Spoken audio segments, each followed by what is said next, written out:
bicara tentang kemerdekaan. Kemerdekaan Indonesia ini, Bu, bukan diperoleh dengan mudah. Jadi para ulama kita dulu berjuang, berjibaku, mengorbankan waktu, tenaga, harta benda, jiwa raga untuk mengusir para penjajah. Dari zaman Wali Songo di tahun 1400-an, Bu, dulu ulama-ulama kita menjaga betul supaya seluruh kesultanan-kesultanan yang ada di Republik Indonesia ini tidak diganggu oleh negara-negara kafir dari luar negeri. Nah, kemudian terjadi di zaman Sunan Gunung Jati. Bu, pernah dengar nama Sunan Gunung Jati? Nah, itu Sunan Gunung Jati salah satu wali Songo, Bu, ya. Nah, Sunan Gunung Jati ini, Ibu, itu dulu pusat kesepuhannya ada di Cirebon. Di mana, Bu? Di Cirebon. Kemudian mendapat tugas dari Raja Demak. Karena ketika itu tentara Portugis datang menguasai Jakarta. Nah, dulu namanya bukan Jakarta, Bu. Dulu namanya Sunda Kelapa. Nah, namanya apa, Bu? Sunda Kelapa. Jadi datang pasukan Portugis dengan bala tentaranya, dengan mengerahkan armada-armada lautnya, ingin mengambil alih Sunda Kelapa. Nah, Sunda Kelapa Jakarta sampai ke Banten, Bu, itu dulu ada di bawah kekuasaan Kesultanan Cirebon. Bu, di bawah Kesultanan Cirebon. Dulu pimpinannya adalah Sunan Gunung Jati. Nah, Sunan Gunung Jati ini melihat kondisi seperti itu, penjajah mau masuk, maka dikirimlah pasukan untuk membela negara dan membela rakyat. Nah, siapa yang dikirim? Nah, yang dikirim adalah pertama putranya sendiri. Siapa putranya? Sultan Hasanuddin. Bu, jadi Sultan Hasanuddin itu adalah putra Sunan Gunung Jati. Nah, kemudian Sultan Hasanuddin ini enggak sendiri. Dia bersama pasukan ayahnya yang jadi panglimanya dipilih oleh Sunan Gunung Jati, Fatahillah. Nah, orang-orang Portugis bilang Falatehan. Nah, kalau di sekolah kita suka dengar nama Falatehan. Sebetulnya namanya Fatahillah. Jadi Fatahillah ini panglima perangnya, didampingi oleh putra Sunan Gunung Jati. Berangkatlah mereka ke Sunda Kelapa. Sunda Kelapa itu Jakarta, Bu. Jadi kalau Jakarta sebelah utara, Ibu lihat di sana ada sekitar Ancol, Bu, ya. Itu ada Sunda Kelapa, ada pinggir laut. Nah, semua pasukan berkumpul di sana dan terjadi perang hebat. Alhamdulillah Portugis yang datang dengan armada besar bisa dikalahkan oleh pasukan umat Islam. Alhamdulillah. Dapat kemenangan, Sunda Kelapa direbut, seluruh wilayah dipertahankan.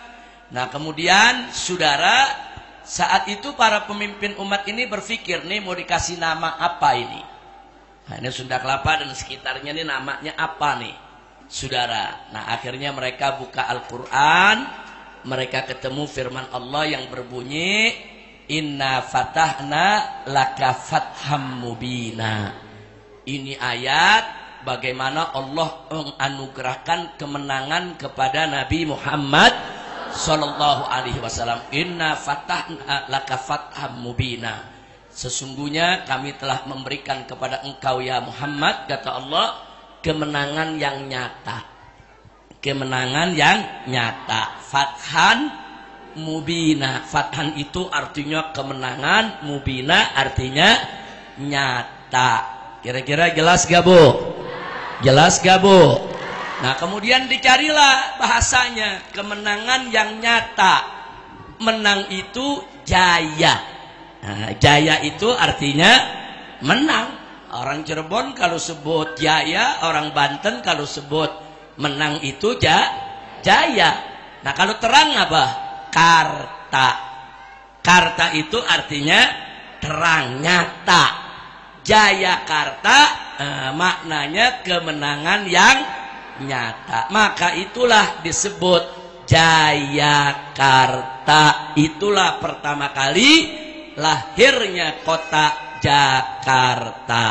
Cuman sekarang disingkat jadi Jakarta, Bu ya. Sebetulnya aslinya bukan Jakarta, aslinya Jayakarta. Nah, kira-kira jelas gak? Jelas gak? Nah, kemudian setelah diberi kemenangan tersebut, di kemudian hari Sunan Gunung Jati meninggal dunia, maka yang diangkat menjadi pemimpin adalah Sultan Hasanuddin. Nah, Sultan Hasanuddin ini, Bu, perlu kita ketahui, ini ibunya ini masih anak daripada Prabu Siliwangi. Nah, Prabu Siliwangi itu kan yang berkuasa di Jawa Barat. Jadi Sultan Hasanuddin itu cucunya, Bu, cucu Prabu Siliwangi. Nah, Sultan Hasanuddin ini punya tekad yang kuat. Dia menginginkan supaya Jawa Barat ini semuanya masuk Islam. Nah, bagaimana caranya? Nah, maka itu akhirnya ibu kota kerajaan dipindahkan dari Cirebon ke Banten, Bu. Nah, ibu kotanya dipindahin tuh dari Cirebon ke Banten. Makanya ibu lihat bahasa Serang sama bahasa Cirebon hampir sama kan, Bu? Bu, bahasa Serang kan bukan bahasa Sunda, campuran itu ya. Ada Sundanya, ada kejawa-jawaannya, betul. Nah, itu bahasa Cirebon begitu. Lo kok bisa bahasa Serang jadi sama sama Cirebon? Karena memang kesultanan dari Cirebon pindah ke Serang, Banten, ke Tanara sana, Bu.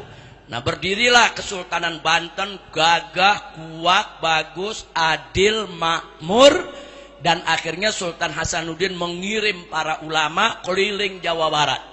Nah, dulu Prabu Siliwangi itu sudah, Bu ya, itu pusatnya dulu di Bogor. Nah, jangan lupa tuh, dulu pusatnya di Bogor. Dulu tuh kerajaan Pajajaran. Bu, jadi dulu pusat kerajaan Pajajaran di seluruh Jawa Barat ini ada di Bogor. Nah, kemudian dari Banten sana Sultan Hasanuddin kirim ulama, kirim dai masuk ke kampung-kampung. Alhamdulillah, hampir semua warga Jawa Barat rame-rame masuk Islam. Nah, jadi Jawa Barat ini masuk Islamnya luar biasa lewat dakwah, bukan lewat penjajahan, lewat dakwah yang santun, yang ramah, diajak rame-rame orang-orang tua kita dulu, Bu. Dulu nih kakek-kakeknya orang-orang Jawa Barat nih, kakek nenek moyangnya nih, rame-rame masuk Islam. Alhamdulillah. Sampai akhirnya Prabu Siliwangi mundur, mengundurkan diri, dan seluruh Jawa Barat dikuasai oleh Kesultanan Banten.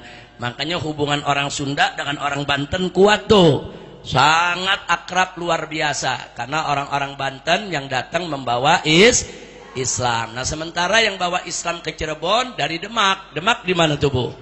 Di Jawa Tengah. Makanya hubungan kekeluargaan antara orang Jawa dengan orang Sunda juga sangat baik, sangat bagus. Nah, jadi setelah itu kita lihat Kesultanan Banten ini jaya, nggak ada berani orang-orang asing dari luar negeri kemudian masuk, saudara, untuk menjajah, enggak. Tapi di kemudian hari terjadi pertikaian di antara kita, ada ribut antara sultan dengan anaknya, ada ribut antara kakak dengan adiknya. Kemudian Belanda datang ke Indonesia pura-pura mau dagang. Ngomongnya mau dagang, bukan mau ngejajah, Bu. VOC pura-pura mau dagang. Nah, kemudian begitu dia dagang di Indonesia, saudara, dia kerjasama dengan kerajaan-kerajaan. Nah, begitu kebunnya sudah luas, duitnya sudah banyak, dia bikin tentara sendiri, alasannya satpam, security. Nah, kayak zaman sekarang nih, Bu. Nah, oligarki kalau udah kuat, kebunnya gede, duitnya miliaran, kemudian punya security. Nah, kadang-kadang security-nya disuruh ganggu rakyat. Nah, suka ada gak yang begitu? Suka ada gak? Dulu VOC begitu. Nah, begitu bikin security, bikin tentara, makin lama, makin besar, makin kuat.